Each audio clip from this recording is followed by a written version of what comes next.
How do you address customers' concerns about EV range and charging availability? So EV range, kind of what I was talking about, like we've got an Escalade IQ that can go 460 miles on a full charge. There's not a lot of our gas cars that can even really go that far on a full charge. And then as far as charging availability, just last year we picked up the availability to charge at the Tesla stations. So essentially overnight we added about 18,000 charging options to the infrastructure. So, last I checked, we never added 18,000 gas pumps overnight. So, we really grew last year as far as, where people can charge and the availability of them. That helped out a ton. This suggests that both EV range and charging infrastructure are improving rapidly. These advancements help reduce consumer hesitation and demonstrate how EV technology can match or exceed traditional vehicles in convenience and usability. Are customers more focused on environmental benefits, cost savings, or new technology when choosing an EV? So far from what I've seen, I really feel like new technology is what's driving it.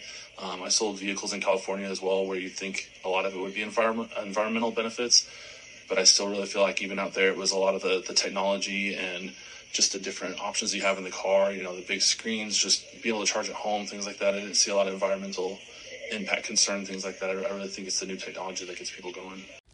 This suggests that EV marketing should focus on tech innovations and user experience, rather than just eco-friendliness. Highlighting cutting-edge features may be more effective in influencing buying decisions. What financial incentives, for example, tax credits, rebates, or anything else, are available for EV? There's quite a bit of stuff. So there's the federal tax credit of up to $7,500. There's obviously some tax stipulations on that for how much you make, at your home, how you file your taxes, as well as MSRP guidelines. You can't go over 80,000. So some of our Hummers and Escalades don't qualify.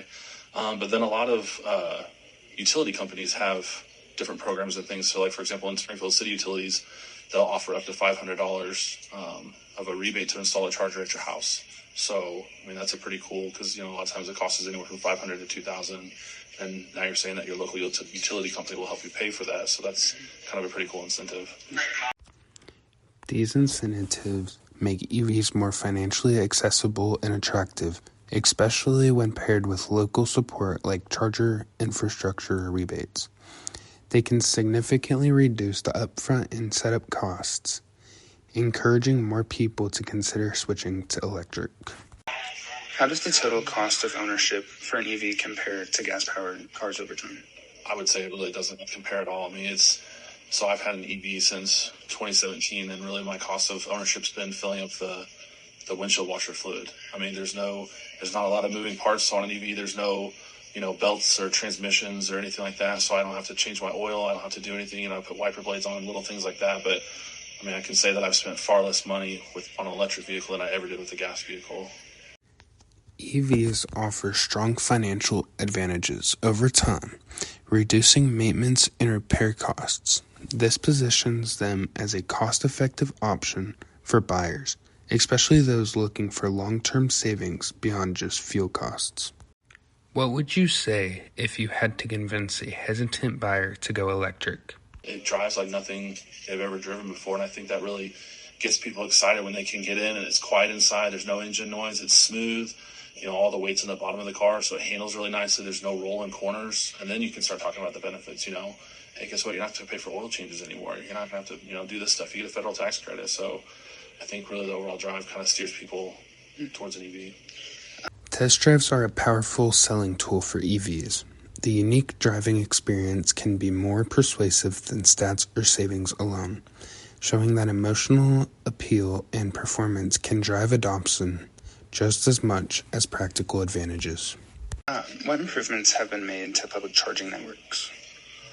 So they've really started to add a lot of the faster charging on highways and things. So Electrify America is probably one of the biggest companies in America that's done that. And a lot of our EV cars that we sell, you can get up to 100 miles in 10 minutes. So that's pretty quick if you just needed a little top off. They're trying to make it easier to pay. Before, you might need a credit card, but then the credit card reader wasn't working at the station. So now a lot of it's very app-based, and a lot of the vehicles now have what's called plug and charge. So you basically just pull up, and if you're logged in your app, you just plug in and your car starts charging. So they've made it where you don't have to stand outside and try to figure it out and pay for it. So that's made it easy to facilitate charging out on the road. So Okay. These upgrades make EV road trips more practical and reduce the hassle of public charging. Faster charging and simplified payment boost convenience, addressing major concerns that might hold buyers back from switching to electric. How has your experience been with daily driving? Do you notice any major differences compared to gas cars? My responsiveness is better as far as I've used the one pedal driving, so you put your foot down and it goes. You can lift your foot up. I noticed compared to driving my gas vehicles or ICE vehicles, internal combustion engines, just that responsiveness is much better, both speeding up and slowing down, especially with the one pedal driving. Okay. Enhanced responsiveness and smoother driving makes EVs more enjoyable and easier to control, improving the overall driving experience. This could be a key factor in convincing traditional drivers to make the switch. What do you like most about owning an electric vehicle? The cost savings. With my kilowatt per hour fee at my home, charging up at my house cost me about $6 per week to drive back and forth. My range is 220 miles at 80%, I think 280 at 100%, and so I can go 3, 4, 5 days without having to charge. The charge is charged up overnight when I'm sleeping. And how long does it take to charge? My charger at my house is about 22 miles per hour. So on a 220 charging cord, it's not a fast charger. It's a fast, but it's not the super fast. So for me, it's about 22 miles per hour. Home charging is not only affordable, but also highly convenient, especially when paired with a decent range. These factors enhance the practicality of EV ownership and emphasize the long-term financial and lifestyle benefits over gas vehicles. Have you noticed a difference in your fuel and maintenance costs since switching? I haven't had any maintenance. I bought it at 12,000 miles.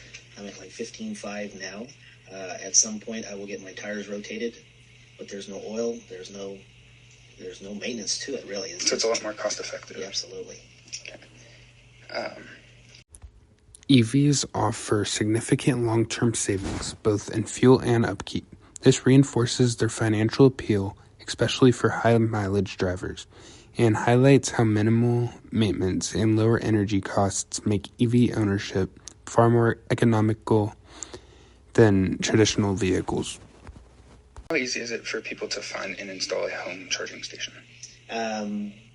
Great question. If they don't already have a wired plug in their garage, which is where people keep their cars, hiring an electrician to run a wire from their fuse box to close to their vehicle to plug in their charging port is the best. So just hiring an electrician, I think the average cost is around $1,000 to get that done, depending on how far they have to run wires.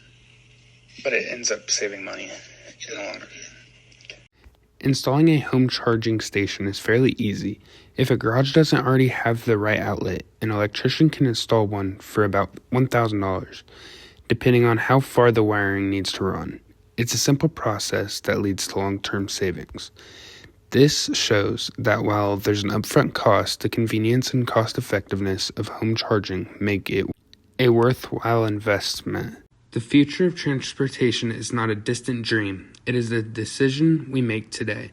By choosing electric vehicles, we are not only driving cleaner, smarter, and more economically, but we are also shaping a sustainable world for generations to come.